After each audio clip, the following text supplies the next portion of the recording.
Heya Cryptozens, it's 10 p.m. Pacific time. The date is October 9th, 2022.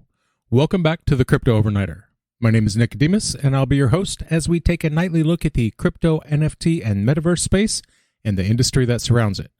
Keep in mind, nothing in this show should ever be considered financial advice. Heya Sadr is a prominent Bitcoin advocate, and it appears that he is also the victim of the Iranian regime. I say that because he was arrested by Iranian security forces last month. So there have been protests through the region starting September 17th, and this started at the funeral of Mahsa Amini. She's a Kurdish woman who died in the custody of Iran's morality police. Well, apparently, Sadr was arrested during one of those protests in Tehran. This was on September 19th, and they still have him in custody even though they have failed to provide a reason for his arrest. Sadr is a known Bitcoin educator and YouTuber, as well as a crypto advocate. He translates Bitcoin content into Farsi. He also promoted privacy-focused ways to use Bitcoin for personal transactions. Now, at present, there is no indication that Sadr was participating in the protest. In fact, multiple local sources have indicated that he was not. Could he have just been in the area? Who knows? Because there's thousands of Iranian citizens and activists that have been detained in the weeks since the protests started. And he was set to be released on bail on Sunday, but that didn't happen. The mass arrests from the protests have bogged the courts down so that bail requests across Iran have been delayed. So, as it stands, he is currently being held in the Fasha Foya prison. He's able to keep in touch with friends and family. Also arrested recently was the Bitcoin Sheik. That's right. Brazilian federal police have put a halt to the operations of a criminal gang. This gang is allegedly led by businessman Francisco da Silva, otherwise known as the Bitcoin Sheik. So according to Globo News, Brazilian law enforcement raided da Silva and his partners, and that was because they suspect da Silva and his associates that they were running a massive crypto-related scam. Now, reportedly, da Silva and his crew were running a crypto investment platform, and they were offering 20% returns on investment. So that's a red flag right there. They also created their own tokens, and these obviously had no backing, no liquidity. Their victims include folks in Brazil and abroad. We know that model Sasha Mengel lost over $250,000. Unnamed Brazilian soccer players on that list. Also, they're saying that these guys laundered over $766 million in digital assets over the years. That was all confiscated, as well as the gold bars, the luxury cars, the expensive watches. These raids took place at multiple addresses in São Paulo, Rio de Janeiro, and Santa Catarina, and Paraná. Now, his lawyer didn't seem too concerned about all this. He said that the raid was, quote, the usual measure in investigative procedures of this nature. He said that da Silva is ready to provide insight into his business dealings, quote, with the scope of providing the effective regularity and lawfulness of business operations. And so that's the Bitcoin Sheik. But there was a Bitcoin pharaoh once, too. Last summer, it was Gladstein Ocasio dos Santos, a.k.a. the Bitcoin pharaoh. And again, it was the Brazilian federal police taking someone down for allegedly running a fraudulent crypto platform. And it was the same story. Platform owner promises huge returns to people. 122,000 people heard that it was too good to be true and said, I'm in. Last month, they ordered the Bitcoin pharaoh to pay his victims and creditors a total of $3.7 billion. Now, turning our attention back to the United States, in the case of Sébastien Vachon Desjardins, the U.S. Department of Justice confiscated 719 bitcoins from him for his role in the NetWalker ransomware attacks. At the time, it was worth $21.8 million. And so it was that Vachon Desjardins was found guilty of being involved in NetWalker. This was a sophisticated ransomware that found victims worldwide. We're talking about business firms, schools, emergency services. Their main targets were the healthcare sector, during the COVID-19 crisis. Kenneth Polite is the Assistant Attorney General for the Justice Department's Criminal Division. He said that they targeted mostly rich people and high-value businesses. So they took 742,000 Canadian dollars, as well as the 719 Bitcoin. In addition, he was extradited to the United States so he can begin his 20-year sentence in a federal prison. Polite said that he believes this harsh sentence can serve as a reminder to those who are thinking about exploiting others. David Walker is the special agent in charge of the Tampa field office, and he said, quote, "This sentencing serves as a reminder to the American people that the FBI is committed to combating cyber threats with its world-class capabilities and enduring law enforcement partnerships. Our cyber task security forces work vigorously to expose the cyber adversaries preying on United States citizens and bring them to justice." And Florida has been busy. Last month, one Joshua David Nicholas, Florida resident, he admitted that he and others of the Empire's X platform also defrauded investors, $100 million in assets.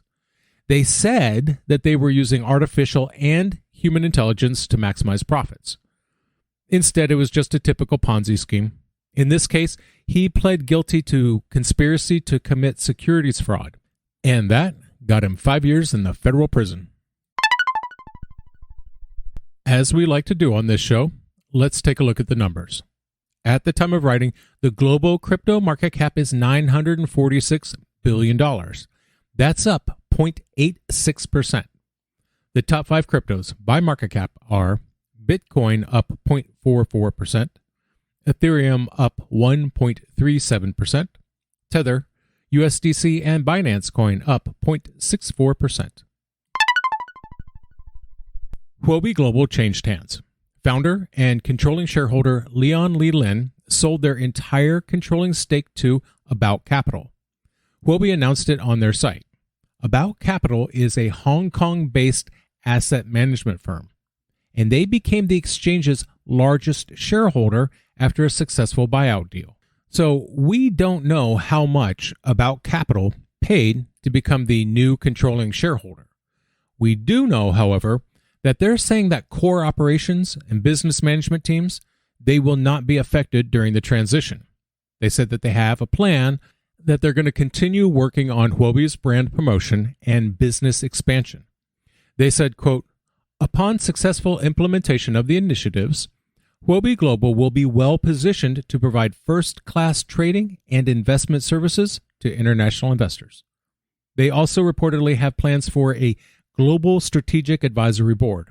They said, quote, "Huobi will embrace a series of new international brand promotion and business expansion initiatives, including a Global Strategic Advisory Board led by leading industry figures. The injection of sufficient capital in margin and risk provision fund, as well as measures to further enhance competitiveness." Now, last month, there were rumors going around that FTX was going to buy Huobi. The rumor was that Lee Lin wanted to sell his majority stake, and it was Sam Bankman-Fried and Justin Sun that were reportedly in talks to buy the exchange. This comes after Huobi left China in 2021, and that was because Chinese authorities outlawed cryptocurrency. So China forced Huobi to stop registering customers that have a mainland China phone number, and they also wouldn't be able to trade derivatives anymore, so they left China. In 2019, they also left the United States. Now, first, they moved their customers over to the global exchange, and then a month later, booted them off completely. At the time, they said that they were winding down its operations, quote, "so that it can return in a more integrated and impactful fashion as part of its ongoing strategic layout." Well, that has not happened yet, because Huobi has never returned to the United States. Reportedly, when the first set of rumors ran around that SBF was going to buy Huobi, their cash-backed stablecoin, HUSD, lost its peg. Now, they did regain their peg the next day. HUSD's issuer Stable Universal blamed a, quote, "time difference in banking hours that resulted in a short-term liquidity problem." Staying on the topic of exchanges, let's talk about Crypto.com. They made waves last bull run when Crypto.com bought the naming rights to the Staples Center. That was in December last year when the bull run was just starting to turn the other way. Well, that was in a bull run, but now the bears are in charge. So the situation has changed. The crypto exchange is cutting the scope of many of their sponsorship deals. This comes to us from an October 6th report by Asa Hilken. They said that Crypto.com cut back on their deals with Los Angeles Angel City Football Club, the 2022 FIFA World Cup in Qatar, and esports tournament host Twitch Rivals. In fact, some of their deals they tried to get out of completely. Lawyers for Angel City said that Crypto.com started off by withholding payments and then eventually backing out of the deal altogether. They're cutting short their deal with Twitch Rivals. Reportedly, they drew up the paperwork to dissolve the partnership, but decided to stick it out to the end of the year. They're looking at cutting the number of FIFA packages in half. They also dropped out of a sponsorship deal with the European Football Association's Champions League. Some other sponsorships are already in jeopardy as well. The 5-year deal with the Australia Football League and Formula One. Those deals are also in jeopardy. Itkin said, quote, "The other shoe has dropped for a crypto firm that marketed really big when number was up, and now that number is down, the firm is grappling with its own costly decisions." And costly is a good term for it. Crypto.com paid $700 million on the Arena deal alone. Last August, they announced a multi-million-dollar campaign to overhaul the venue, things like new jumbo screens and concession stands. And then how much did it cost them to get Matt Damon to star in those ads, the Fortune Favors the Brave ads? Chris Marszalek is their CEO. According to him, they planned to downsize their employee count by 5% in June. It looks like that number was much, much higher, 30 to 40%. I guess no one should be surprised that the bear market has been tough on them, just like everyone else. According to CoinGecko, Bitcoin dominance is at 37.83%. Ethereum is at 16.22%. USDT, USDC, and Binance Coin coming in at 4.61%. XRP, BUSD, Cardano, Solana, and Dogecoin round out the top 10. Bad news for Russian NFT fans, because Dapper Labs has cut payment services for Russian NFT holders. This decision was reached after sanctions were imposed targeting Russian nationals. The company behind the NBA Top Shot collection said, quote, "It is now prohibited to provide crypto asset wallet, account, or custody services of any value to accounts with connections to Russia." Now, if you're Russian, you're not going to lose your NFTs, but you cannot buy new ones or sell the ones that you have. You can't give tokens away, and you can't move funds. They said, quote, "Regardless of this new regulation, any NFT previously purchased by an impacted user continues to belong to that user. Any moments you own and any Dapper balance continue to be your property." Now, reportedly, Dapper said that they were taking this action at the insistence of their payment processor, because that processor is subject to EU regulations. Affected in collections include NFC Strike, NBA Top Shot, and NFL All Day. Interesting thing here is that some of the guys in the collections can't even own a part of it, because there are Russian UFC fighters. One of them has the highest floor price on a UFC strike at $3,700. This comes as a result from Thursday, because on Thursday, the EU confirmed their ban on transferring money into and out of Russian crypto wallets. A week prior, the restriction had been proposed, and then last Thursday, it was confirmed that they were putting the screws to Russians through their wallets, accounts, and custody providers. Back in the United States, the National Institute of Standards and Technology has been taking a look at the various security considerations around implementing a stablecoin. They released an initial public draft that shows the top 5 stablecoins that retain their peg. They made up 87% of the top 20 market capitalization. So out of the 20 coins that they studied, they came up with a list of the top 5 coins based on both market cap and their ability to maintain a peg. They are Tether, USDC, Binance USD, DAI, and Frax. Predictably, they also took a look at the Terra USD's death spiral, because at the time it was the third largest stablecoin in terms of market cap. They also brought up a number of security concerns, things like unauthorized or arbitrary mining, collateral theft, smart contract vulnerabilities, data oracles, and exploiting the underlying blockchain. They also talked about the difference between centralized and decentralized finance. They found that CeFi, centralized finance, is more vulnerable to human trustworthiness. DeFi, on the other hand, is more vulnerable to security issues. In their conclusion, they wrote, quote, "The security analysis found that two stablecoins that function almost identically in third-party markets and enable the buying and selling of goods with coins at a pegged price can have vastly different risk profiles."